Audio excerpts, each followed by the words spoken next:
여러분 안녕하십니까. 법률사무소국토의 김조정 대표 변호사입니다. 조합 해산 청산 네 번째 시간이고, 해산 청산 관련 정관조항은 이렇게 하시는 게 좋겠다는 것은 두 번째가 되겠습니다. 자, 해산 청산 관련 정관조항이 이제 보는데 24년 동안의 경험을 가지고 말씀을 드리겠습니다. 오늘은 청산 관련 조문입니다. 보시면 대부분은 이제 민법에 있는 조문이고, 그 중에 우리가 정해야 될 부분들을 제가 정해놨습니다. 그래서 같이 한번 읽어보시면 청산은 이렇게 하는구나 라는 것 아실 수가 있습니다. 제55조 자녀재산의 기속해가지고 해산한 범인의 재산은 청산 절차의 조합으로 기속하도록 한 다음에 남아있는 건 청산 절차 조합에서 이제 배분을 하면 되는 거고요. 청산 범인은 그 권리 의무에 대해서 해산한 조합은 청산 목적 범위 내에서만 권리가 있고 의무를 부담한다. 그러니까 해산회가 청산 단계에 들어가면 새로운 사업을 벌리지를 못하는 게 원칙이에요. 그래서 청산 목적 범위 내에서만 하도록 법에 되어 있습니다.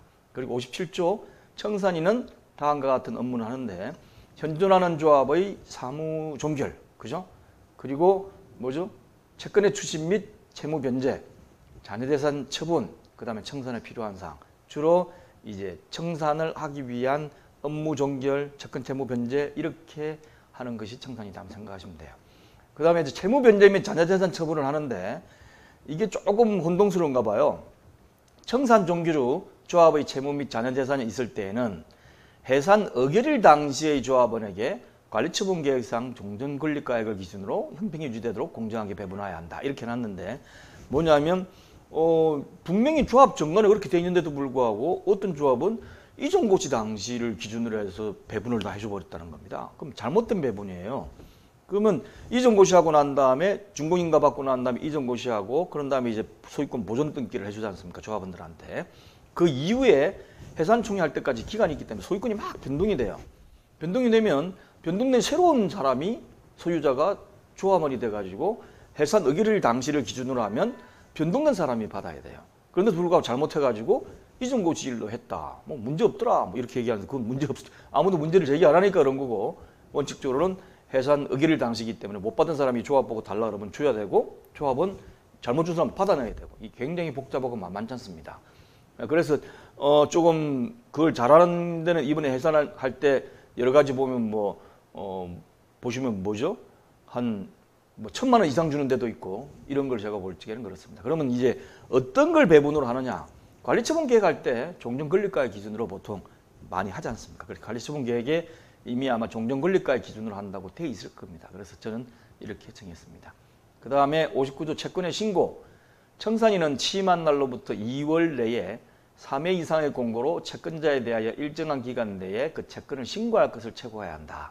그 기간 2월 이상을 해야 되고, 전항의 공고에는 채권자가 기간 내에 신고하지 않으면 청산으로부터 제외될 것을 표시해야 한다라고 되어 있습니다. 그 다음에 이 공고는 법원의 등기사항의 공고와 동일한 방법을 해야 된다. 이건 민법에 있는 얘기입니다. 그 다음에 채권 신고를 하라고 최고를 해야 돼요. 청산인은 알고 있는 채권자에 대해서는 각각 그 채권 신고를 최고해야 하고, 알고 있는 채권자는 청산으로부터 제외하지 못한다. 알고 있음에도 불구하고 너 빼. 너 착 이렇게 모르게 우리 다 끝내버릴 거야. 이거 안 된다는 거죠. 그리고 채권 신고 기간 내에는 변제를 못합니다. 왜냐하면 채권자가 여러 명이 있을 때 다 수집한 다음에 해야 되기 때문에, 이래서 채권 신고 기간에는 일부 채권자한테 변제를 못하도록 법에 되어 있습니다. 62조 채권 변제의 특례인데요. 청산 중의 조합은 변제기 이르지 아니한 채권에 대하여도 변제할 수 있다. 변제기가 아직 남았더라도 줘야 될 건 확신할 것 같으면 청산을 종결하려고 그러면 미리 줘도 된다는 얘기죠. 그 다음에 전항의 경우에는 조건 있는 채권, 존속기간의 불확정한 채권, 기타 가액의 불확정한 채권에 관하여는 법원이 선임한 감정인의 평가에 변정해야 된다. 이렇게 돼 있죠. 조건이 붙어 있거나 존속기간이 불확정한 이런 거는 야 이거 다 줘야 되느냐 말아야 되느냐 이런 문제죠. 자, 그 다음에 63조 청산으로 제외된 채권. 청산으로부터 제외된 채권자는 조합의 채무를 완화한 후 기속된 권리자에게 인도하지 아니한 재산에 대하여 변동할 수 있다. 무슨 얘기냐면 청산으로 제외됐다 그러면 나중에 보니까 나도 받아야 되는데 못 받았다 그러면 남아있는 재산이 있으면 그때 달라 그럴 수 있다는 얘기죠. 기존에 이미 신고된 사람한테 다 주고도 남아있는 게 없다 그러면 청구를 못합니다. 그 다음 청산주계 파산. 청산 중 조합의 재산이 그 채무를 완제하기에 부족한 것이 분명하게 된 때는 청산인은 지체 없이 파산 선고를 신청하고 이를 공고해야 한다. 그 다음에 청산인은 파산관제인에게 사무를 인계함으로써 임무가 종료한다. 그 다음 청산 종결 등기는 청산이 종결된 때는 청산인은 3주간 내에 등기하고 신고해야 된다. 이렇게 되어 있습니다. 그래서 종결기가 끝나면 이제 등기하는 건 그 다음 절차니까 싶습니다. 그래서 이 단계까지 아직 안 되신 분은 잘 모르고 이것도 보통 집행부만 관심이 있지 나머지 사람 없습니다. 집행부 아닌 일반 조합원들이 관심 있는 것은 내 돈 언제 줄 거야 이거죠. 남아있는 돈. 그것만 관련된 그건 해산 내수도 그렇고 청산제도 그렇고 이런 식으로 언제 일자를 기준으로 해서 해산 교지일 기준으로 해서 종료 권리 가격에 따라서 배분해준다. 이렇게 생각하시면 됩니다.